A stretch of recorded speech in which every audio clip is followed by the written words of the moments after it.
بزرگان دین کی مدح کی گئی ہے۔ عبدالنصرتی مختار اور ابراہیم عادل ثانی کے قصائد اس دور کے ایک بزرگ خواجہ گیسو دراز بندہ نواز کی شان میں کہے گئے ہیں، لیکن یہ قصائد ادبی و فنی اعتبار سے زیادہ اہم نہیں۔ البتہ حضرت امین الدولہ کے دو قصائد نہایت اہم ہیں، ایک میں انہوں نے اپنے والد کی مدح کی اور دوسرے میں خدا کی محبت کا اظہار ہے۔ اسی طرح قلی قطب شاہ کی کلیات میں عمدہ منقبت اور مذہبی تہواروں سے متعلق شامل نظمیں قصیدہ ہی کے تحت آتی ہیں۔ ان نظموں کے مطالعے سے اندازہ ہوتا ہے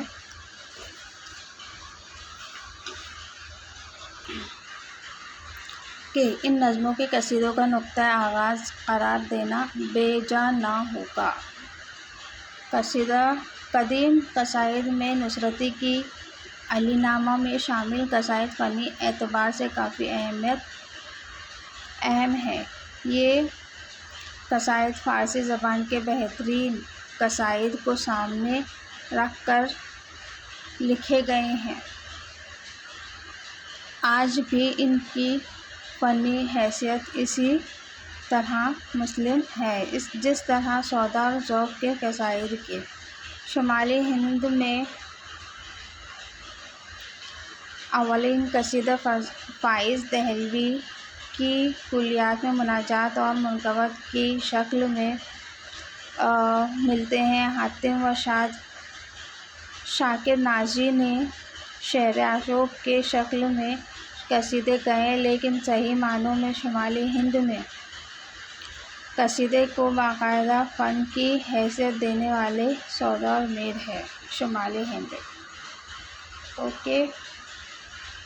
اردو قصیدے کو درجہ کمال تک پہنچانے والے سودا ہے۔ سودا کو فن قصیدہ گوئی سے پوری ذہنی مناسبت تھی۔ قصیدہ گوئی کے لیے جس بلند تخیل، مضمون آفرینی، خیال بندی، قدرت زبان اور ذہنی اپچ کی ضرورت ہوتی ہے، وہ سودا میں بدرجہ اتم موجود تھی۔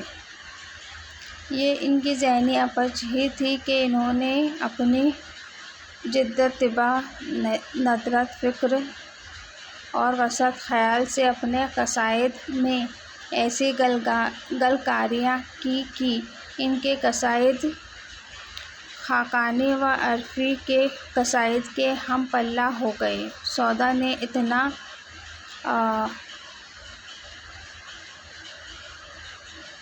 39 مدحیہ اور 4 ہجویہ قصائد لکھے۔ ان میں 39 یعنی 39 39 اور 4 ہجویہ قصائد لکھے۔ ان میں ان کا مشہور قصیدہ تضحیک روزگار بھی شامل ہے، جو سودا کے گہرے سماجی شعور کا پتہ دیتا ہے۔ کلیات میں 8 قصیدے ملتے ہیں، لیکن قصیدے سے ذہنی مناسبت نہ ہونے کی وجہ سے ان کے قصائد میں وہ ہنر مندی اور فنی رکھ رکھاؤ نہیں ملتا جو ان کی غزلوں میں نظر آتا ہے۔ مولانا عبدالحق اس حقیقت کی طرف اشارہ کرتے ہوئے لکھتے ہیں کہ میر صاحب نے چند قصیدے بھی لکھے ہیں، اگرچہ اس میں بھی وہ تمہیں اور تراکیب خیالی میں بلندی پائی جاتی ہے، مگر حقیقت یہ ہے کہ وہ اس گون کے نہیں تھے اور قصیدہ لکھنا ان کی طبیعت کے رفتار کے خلاف تھا۔ سودا اور میر کے ہمعصر شعراء میں محمد حسین کلیم، میر ضیاء اور قائم چند پوری وغیرہ نے بھی قصیدے لکھے۔ بہت سے قصائد میں فنی لوازمات موجود ہیں، لیکن خلاقانہ قوت موجودانہ ہونے کی وجہ سے سودا کے قصیدوں کے مقابلے میں پھیکے پھیکے سے لگتے ہیں۔ ایسا لگتا ہے کہ قصیدے کی روایت سودا کے یہاں ٹھہر جاتی ہے اور ان کے کسی ہمعصر کے کسی قصیدے سے اس روایت میں کوئی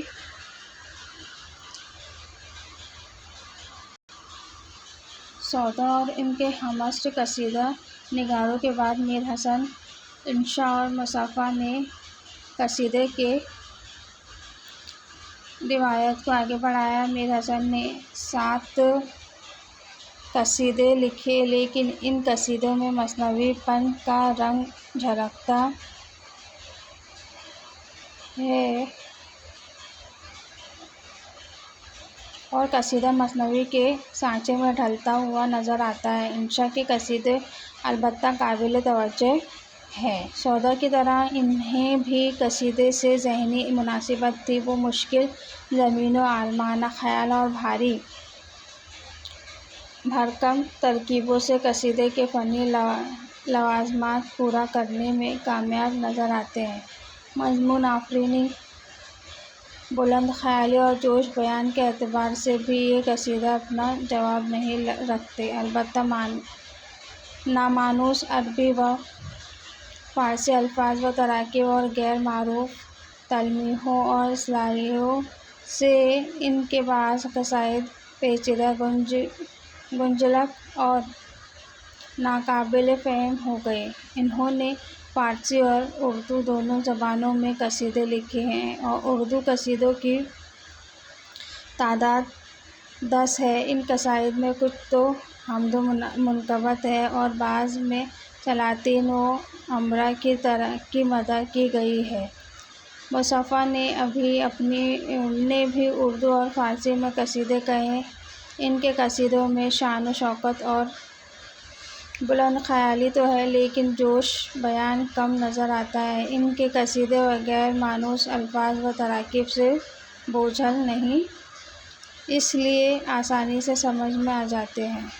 سودا کے بعد اگر کسی نے قصیدے کو صحیح معنوں میں سمت و رفتار دی تو وہ ذوق ہے۔ اس بات پر نقادوں کا اتفاق ہے کہ سودا کے بعد سب سے بڑے قصیدہ نگار ذوق ہیں۔ ذوق کے زیادہ تر قصائد اکبر شاہ ثانی اور بہادر شاہ ظفر کی شان میں ہیں۔ ذوق قصیدے کے فنی تقاضوں کو پورا کرنے میں بڑی حد تک کامیاب ہے۔ لفظوں کی شان و شوکت اور آگہی کے اعتبار سے ان کے قصیدے فن کی بلندیوں کو پہنچ گئے ہیں۔ بقول ڈاکٹر ابو محمد سحر، ذوق کا فن تقلیدی ہونے کے باوجود صناعی اور فنکاری کا ایک کامیاب نمونہ ہے۔ الفاظ کی شان و شوکت، بلند آہنگی، زبان کی صفائی، مضمون آفرینی اور علمیت کی بدولت ایک خاص وقار کے مالک ہیں۔ مولانا محمد حسین آزاد نے ذوق کو عرفی اور نظری کے ہم پلہ قرار دیا ہے۔ یقیناً آزاد نے مبالغہ آرائی سے کام لیا، البتہ فراق کا یہ خیال اپنی جگہ صحیح ہے کہ اگر سودا آسمان قصیدہ کے آفتاب نصف النہار ہے تو ذوق اس آسمان کے ماکامل ذوق کے ہمعصروں میں غالب اور مومن کے قصائد قابل ذکر ہیں، لیکن میر کی طرح ان دونوں شاعروں کی انا نے انہیں قصیدے کی طرف زیادہ متوجہ نہیں ہونے دیا۔ پھر بھی ان کے قصائد نازک خیال، شوخی، فکر و فلسفہ و تصوف کی وجہ سے ایک خاص اہمیت کے حامل ہو گئے ہیں۔ ذوق غالب اور مومن کے بعد قصیدے کی بزم سونی ہو گئی۔ امیر مینائی، منیر شکوہ آبادی اور محسن کاکوروی نے قصیدے کے روایتی معیار کو اپنے قصیدے کے ذریعے بحال کرنے کی کوشش کی، لیکن ان کے قصائد ذوق اور سودا کے قصائد کے سامنے کمتر درجے کے نظر آتے ہیں۔ بعد کے شعراء میں علامہ اقبال سہیل نے اپنے شعرائے آفاق، نعتیہ قصیدے، موج کوثر اور دوسرے قصیدوں کے ذریعے فن قصیدے کو نیا رنگ و آبتاب اور نئی زندگی بخشی۔ اب ہم دیکھیں گے تیسرا پوائنٹ، قصیدے کے زوال کے اسباب۔ ٹھیک، موجودہ زمانے کی فضا قصیدے کے لیے سازگار نہیں۔ بادشاہوں اور نوابوں کے دربار اجڑ گئے، اب قصیدوں پر کوئی خلعت عطا کرنے والا اور انعام و اکرام دینے والا نہیں رہا۔ علاوہ ازیں قصیدے کی مشکل زبان علمی اصطلاحات کو سمجھنے والا اور نقطۂ